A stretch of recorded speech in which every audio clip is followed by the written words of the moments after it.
കൊച്ചി വടുതലയിൽ ഒരു കുടുംബത്തിലെ 5 പേരെ മരിച്ച നിലയിൽ കണ്ടെത്തിയത് അല്ലേ? അപ്പോൾ ഈ സംഭവത്തിൽ 5 പേരുടെയും പോസ്റ്റ്മോർട്ടം ഇന്നാണ് നടക്കുന്നത്.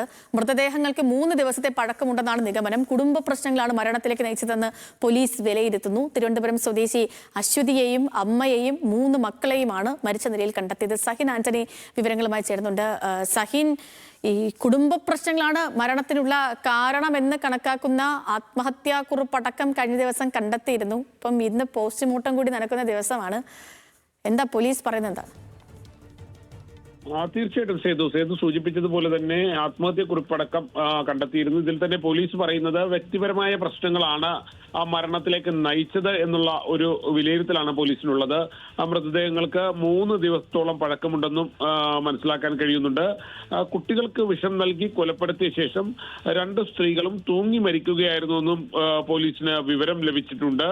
5 പേരുടെ പോസ്റ്റ്മോർട്ടം ഇന്ന് നടക്കും. അതിൽ തിരുവനന്തപുരം സ്വദേശി വിളപ്പിൽശാല കാരാട്ട് സ്വദേശികളായ ശ്രീകുമാരി, മകൾ അശ്വതിയുടെ മക്കളായ കീർത്തവൻ, കാർണിവൻ, 2 വയസ്സുള്ള ഒരു പെൺകുഞ്ഞ് എന്നിവരാണ് മരണപ്പെട്ടിരുന്നത്.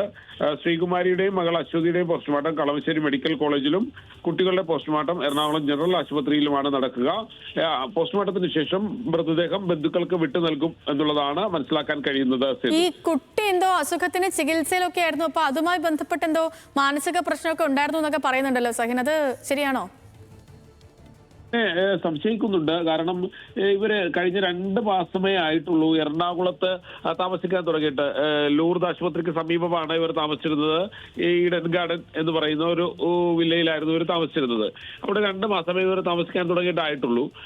മാത്രമല്ല ഇവർ തിരുവനന്തപുരം സ്വദേശികളാണ്. ഈ കുട്ടി ആസ്റ്റർ മെഡിസിറ്റിയിൽ ചികിത്സയിലായിരുന്നു. അപ്പോൾ അതിന്റെ ഒരു മാനസിക വിഷമം ഇവർക്ക് കാലങ്ങളായി ഉണ്ടായിരുന്നു എന്നുള്ളതും അറിയാൻ കഴിയുന്നുണ്ട് സേതു. ഓക്കെ സഹിൻ, ശരി.